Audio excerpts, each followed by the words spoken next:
안녕하세요. 안녕하세요. 최윤의 행복공장입니다. 네, 오늘도 저희 좋은 책과 함께 이런저런 이야기 나누며 좋은 시간 보내도록 해요. 오늘은 육아 관련된 책. 아들러 심리학 아시죠? 아들러는 프로이트하고 유명한, 프로이트와 더불어 유명한 심리학자죠. 용기 있는 아이로 키우는 아들러 육아. 아들러 책은 여러분 미움받을 수 있는 용기? 미움받을 용기? 네, 그 책 유명하죠. 베스트셀러라서. 네. 요거는 용기 있는 아이로 키우는 아들러 육아. 책 제목은 엄마가 믿는 만큼 크는 아이예요. 기시미 이치로. 일본 작가가 지었네요. 네, 아들러 심리학에 기초한 육아법은 아이들을 혼내지 않는 거예요. 혼내거나 때리거나 하지 않아요. 그냥 사랑하고 존중하는 거예요. 그게 아들러가 주장하는 교육 방식입니다. 야단치거나 매를 들지 않고 사랑하고 존중하면서 키우는 거죠. 그렇게 하면 아들러가 그러나 이렇게 양육된 아이에게 보일 수 있는 특성은 높은 자존감을 가진 아이로 성장할 수 있다는 겁니다. 높은 자존감을 가진 아이로 성장하고 또 유능하고 건강하고 사회에 기여하는 그런 행복한 인재로 성장할 수 있다고 본인의 그 경험, 여러 가지 연구나 어떤 경험을 통해서 검증한 책이라고 하네요. 네, 여러분. 아이들은 왜 야단 맞은 행동을 할까요? 저도 보면 야단 맞을 행동을 하지 않는 아이들을 지켜보면 집에서 많은 압박을 가해서 키운 아이들은, 집에서 많이 혼낸 아이들은 오히려 많이 야단을 맞아요. 저도 보잖아요. 저도 이제 아이들을 지도하는 입장에 있다 보니까 저 아이가 왜 저런 행동을 할까 하면 부모님하고의 그 연관성을 본단 말이에요. 그러면 부모님들은 그 아이가 잘 되라고 정말 관심도 많이 갖고 잘 되라고 하시는데, 근데 야단을 많이 친 아이들은 보면 야단 맞을 짓을 많이 해요. 그리고 야단을 별로 치지 않고 그냥 존중하고 사랑하고 이렇게 큰 아이들은 절대 야단 맞을 행동 자체를 본인들이 하지를 않는 것 같아요. 저도 떠오르는 아이들이 있거든요. 아이는 부모를 괴롭히기 위해서 야단 맞을 행동을 하는 게 아니라고 합니다.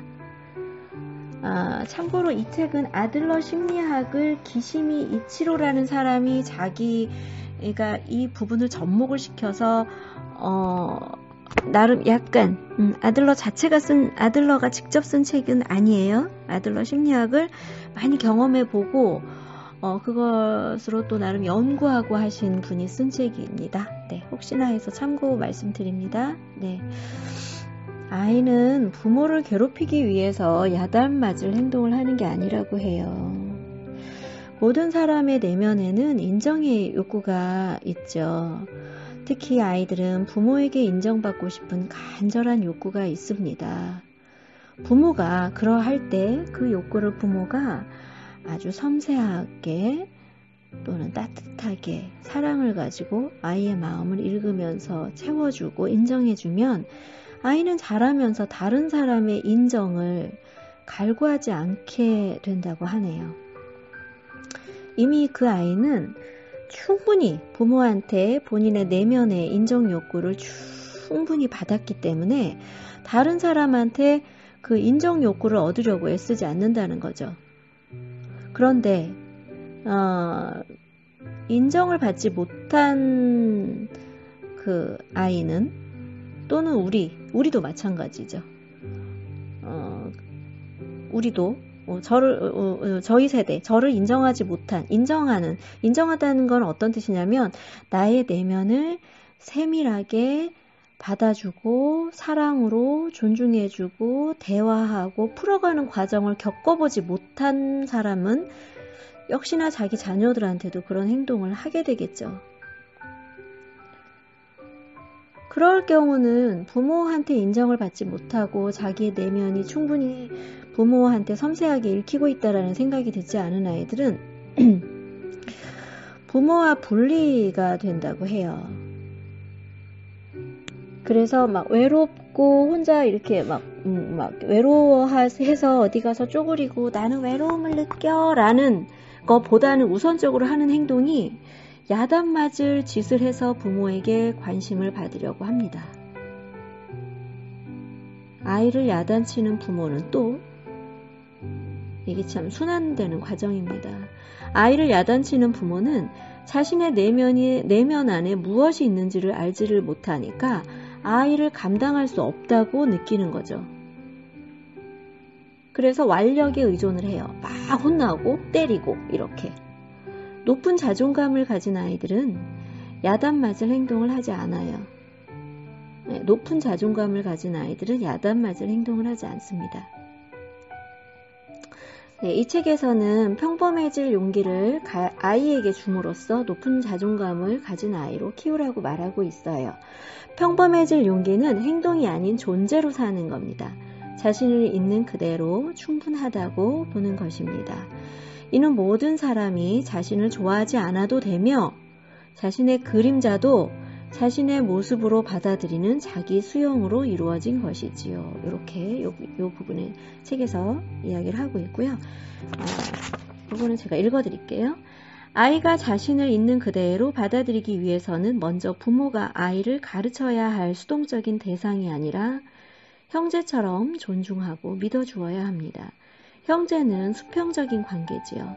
친구나 형제를 아이처럼 대하면서 야단치거나 매를 든다면 사회적 관계를 이어갈 수는 없습니다. 아이를 존중하고 믿는 것은 믿을 만한 근거가 있을 때 믿는 것이 아니라 아이를 아무런 조건 없이 사랑하고 믿어주는 것이지요.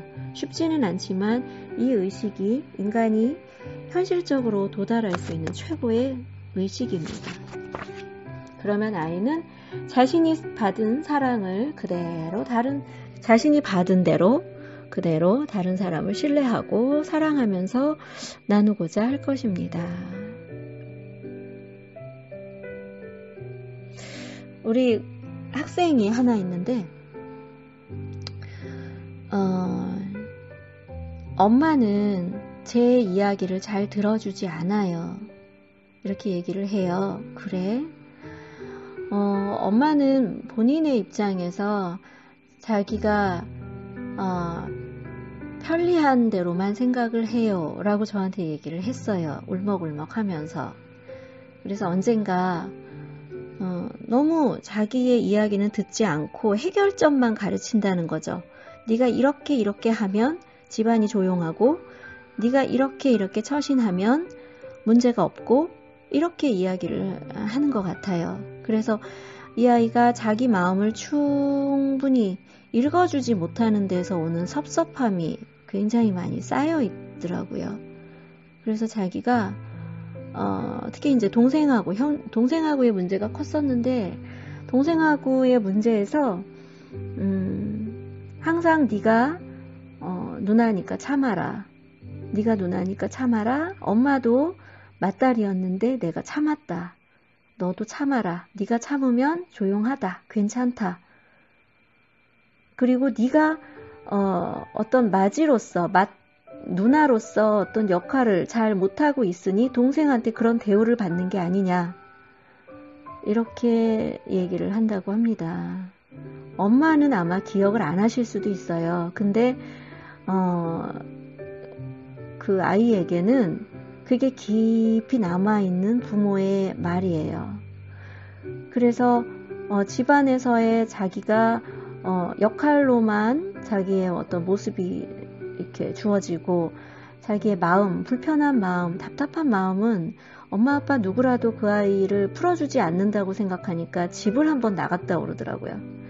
할머니 집에 갔다고 하더라고요. 그래서 그랬는데 집을 자기는 나가겠다라는 어떤 이제 동기가 있었던 거죠. 그래서 부모에게 내가 이렇게 답답하고 내가 이렇게 힘들다라고 말하고 싶었는데 결국은 맞기만 했다고 그래요.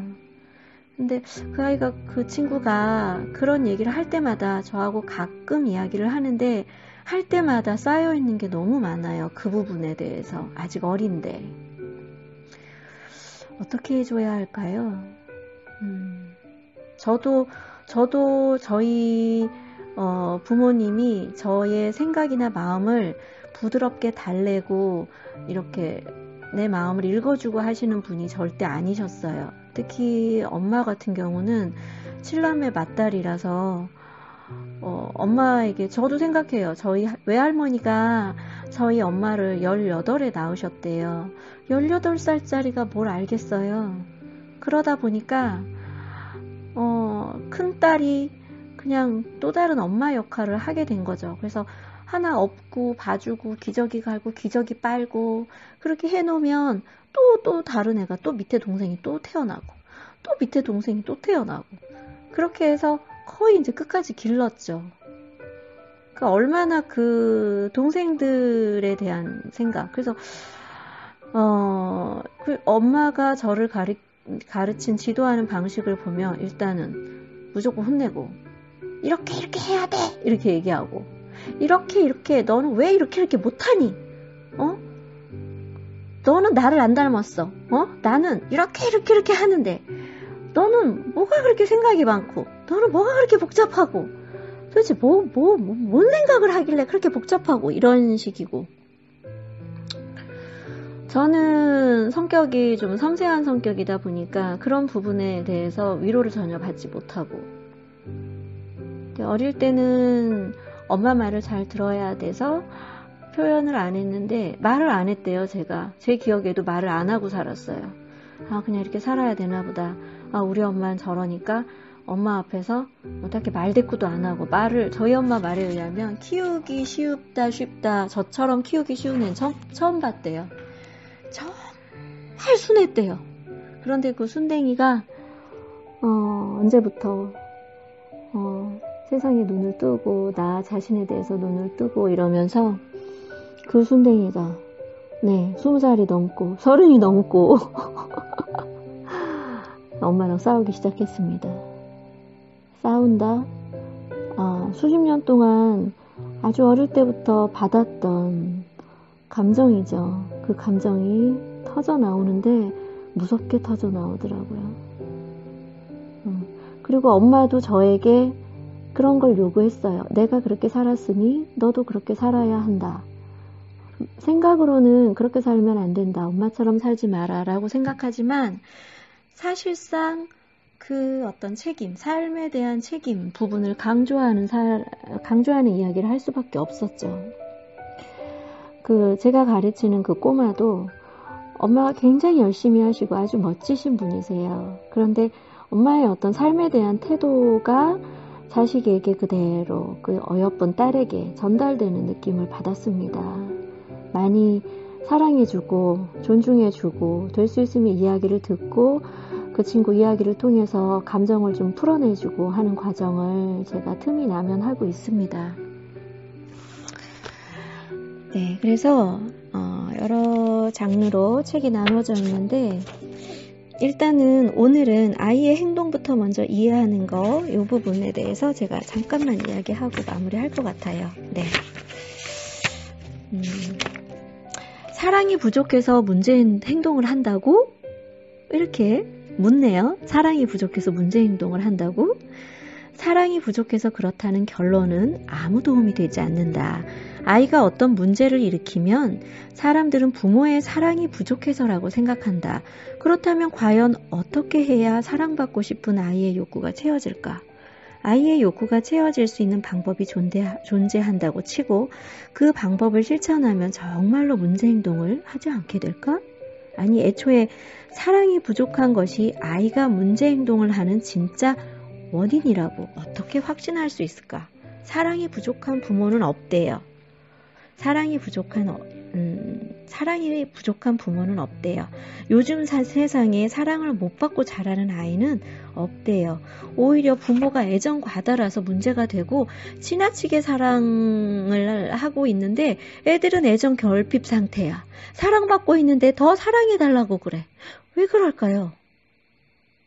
네. 내 아들은 한때 어린이집 선생님의 말을 잘 듣지 않았다.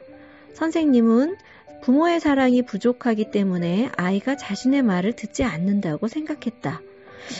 내가 어떻게 하면 좋을까요? 라고 묻자 아이를 꼭 안아주세요 라는 답변이 돌아왔다.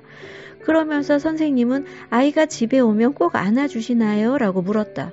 그렇게 하기만 하면 아이가 문제를 일으키지 않을 거라니 참 쉬운 일이라고 생각하며 나는 앞으로 그렇게 하겠습니다 라고 말했다. 그러자 그 선생님은 아버님이 아니라 어머님이 안아주셔야 합니다 라고 말하는 것이 아닌가? 그 말에 나는 깜짝 놀랐다. 내가 아이들을 어린이집에 등하원 시켰던 무렵에는 요즘과 달리 어린이집에서 아버지의 모습을 보는 일 자체가 드물었으므로 신기해하는 눈길을 받기도 했다. 아이를 어린이집에 보내는 부모는 평소 충분히 아이와 함께 지내지 못하므로 그 아이는 사랑이 부족할 것이라는 생각은 잘못된 생각이다. 게다가 엄마가 직장을 다니거나 일을 하고 있어서 아이를 대하는 시간이 적은 것이 아이가 문제 행동을 일으키는 원인이라면 사정이 있어서 아빠가 아이를 돌보는 가정에서 자라는 아이는 모두 문제아로 자란다는 말이 된다. 그렇죠. 예를 들어 아이가 좀 더 큰 뒤 학교에 가기 싫어한다고 하자. 그리고 누군가가 그 모습을 보고 유아기에 엄마와의 관계가 문제가 있어서 또는 스킨십이 부족해서 그런 거라고 말했다고 하자. 그 말은 타임머신이 없으면 그 원인을 제거할 수 없으니 앞으로도 그런 사태가 쭉 계속될 것이라는 뜻이나 다름없다. 아이 문제로 상담을 하러 온 부모에게 과거의 일을 들먹이는 것은 무의미한 일이다.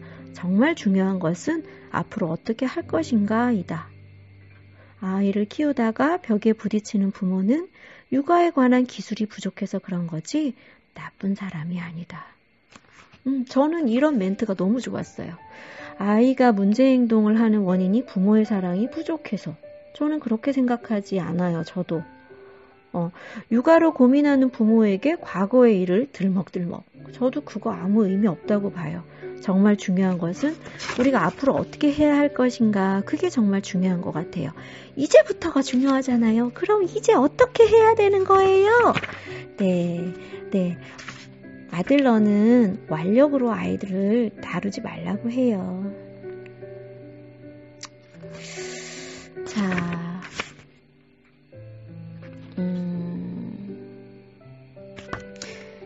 오늘은 여기까지 하고요. 제가 다음 장은 조금 정리해서 다시 말씀드리도록 할게요.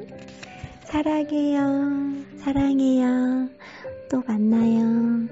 네, 다음 바로 제가 요것만 정리해서 다음 시간에 정리해서 올리도록 할게요. 완력으로 하는 해결은 진짜 해결이 아니다. 완력은 언젠간 통하지 않게 돼. 아이에게 반드시 반격당하게 돼 있어. 애들은 복수를 할 거야. 응?